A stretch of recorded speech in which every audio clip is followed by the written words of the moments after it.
kita ke Niagara sudah membuka, sudah melihat konsepnya. Nah hari ini ada 3 kebun. Bapak Ibu sekalian bisa merasakan bahwa aliran berkebun itu macam-macam tujuannya. Hari ini adalah kebun, konsepnya adalah farming family. Jadi bukannya kebun produksi yang merata, jarak tanamnya teratur dan sebagainya.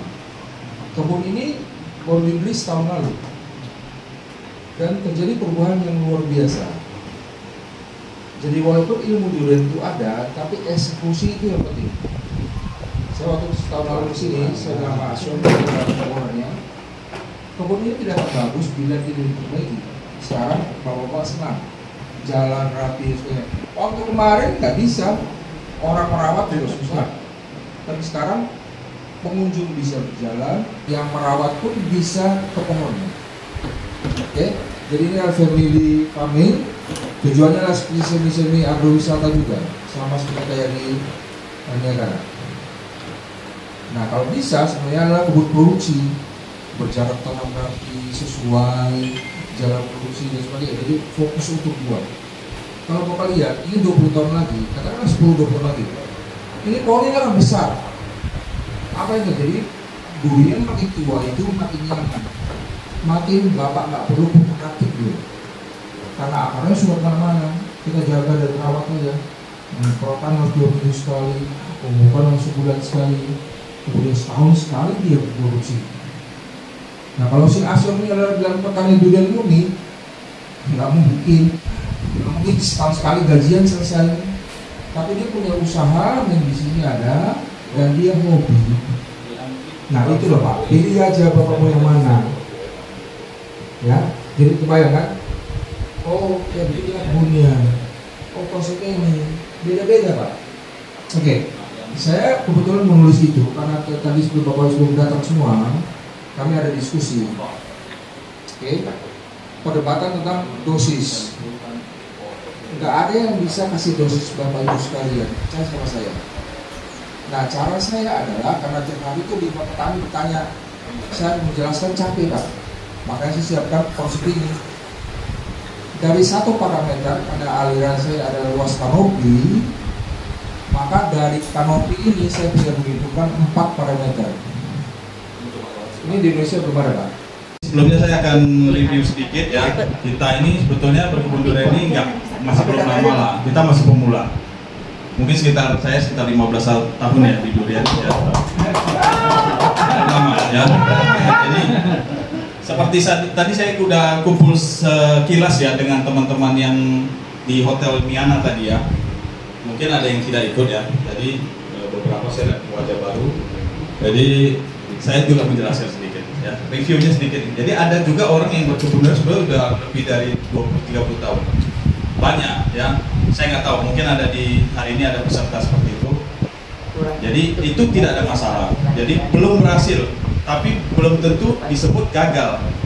Jadi bahasa saya begini, satu ya, kalau kita berkebun durian, walaupun sudah lama belum ada hasil, ya, belum dikatakan gagal.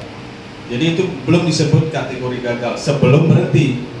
Orang akan disebut gagal apabila dia berhenti. Jadi saya berharap teman-teman di sini semua punya kedepannya punya harapan yang besar terhadap durian ini dan tidak ada istilah gagal ya sebelum berhenti.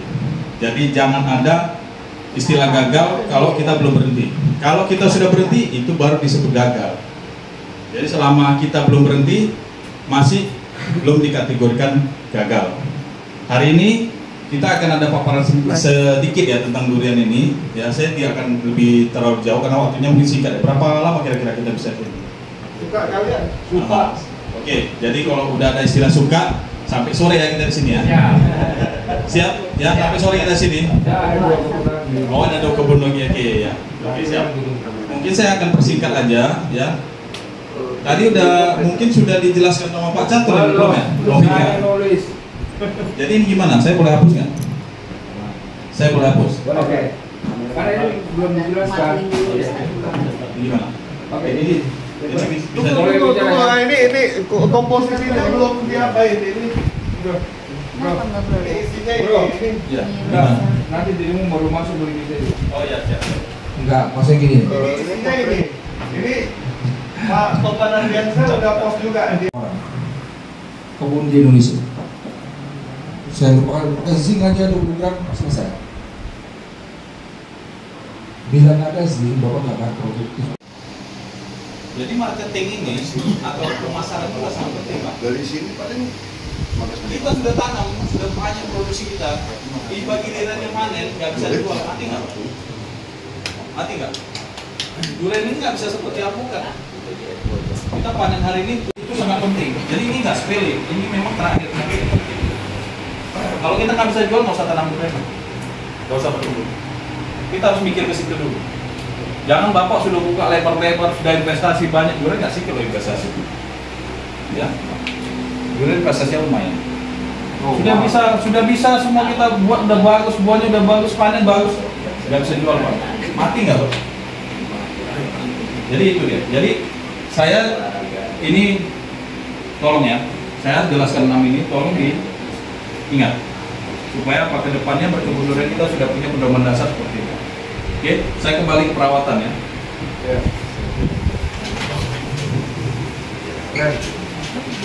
puas. Tiga SKS ini ya. Puas. Pak, ini kulitnya aja pak kita ganti pak. Belanja ini mahal, Pak. Woi.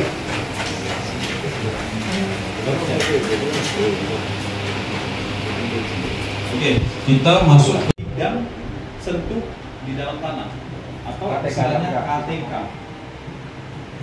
Kapasitas tukar kation. KTK-nya apa?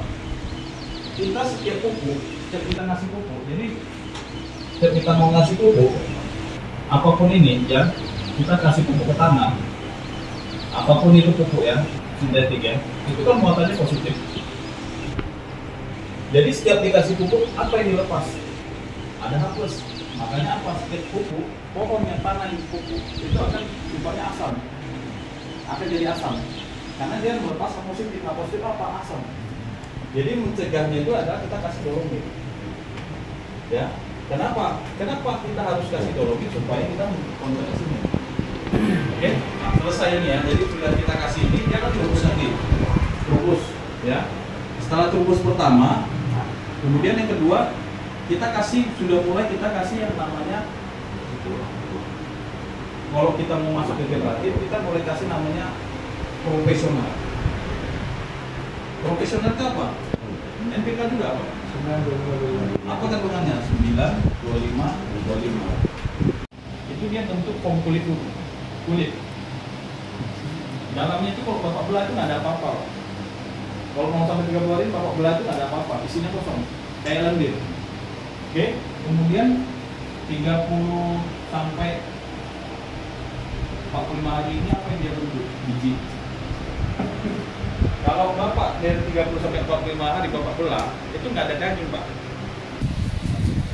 Di antara spas ini musanginya paling kalau 168. Oke lah, kita masuk 168 ini paling bahaya. Pagi jatuh, sore sudah ketawa pak. Dia ketawa kita nangis pak. Gimana nggak nangis? Kita nggak bisa jual dia lagi. Betul kan? Jadi kita harus cari pemasaran yang cepat. Itu sangat penting. Jadi ini nggak sepele. Ini memang terakhir tapi ini penting. Kalau kita nggak bisa jual, nggak usah tanam durian. Nggak usah perlu. Kita harus pikir ke situ dulu. Jangan bapak sudah buka lebar-lebar, sudah investasi banyak, durian nggak sih kalau investasi. Ya. Durian investasinya lumayan. Sudah bisa semua kita buat udah bagus, buahnya udah bagus, panen bagus, nggak bisa jual pak. Mati nggak pak? Terakhir, dengarkan baik-baik. Bila Anda menanam di Jawa, jangan harapkan dapat 2 iklim kering. Di Sumatera berhak mendapatkan 2 iklim kering. Di mana? Yaitu ini. Ini adalah di Jawa. Dia di bulan 6 sampai 8 akan kering. Boleh sampai bulan 9 kan? Karena akan bertanamnya luas. Itulah bunga. Maka bapak panen adalah di akhir tahun yang di awal. Biasanya kita nggak mau di sini pak. Kami boleh memilih di mana panennya. Kalau boleh di panennya di kering. Makanya bunga kami kejar di Februari Maret. Cuman dia kering-keringnya tidak sekering di. Tapi di Indonesia rata-rata karena ini maka di akhir tahun awal tahun adalah puncak durian. Tapi bila ada punya kebun, pelatihan kebun itu tadi dijelaskan sama apa Eko Hingga, persiapan ini bunga panen waktu kering itu baru buah. Jelas? Iya.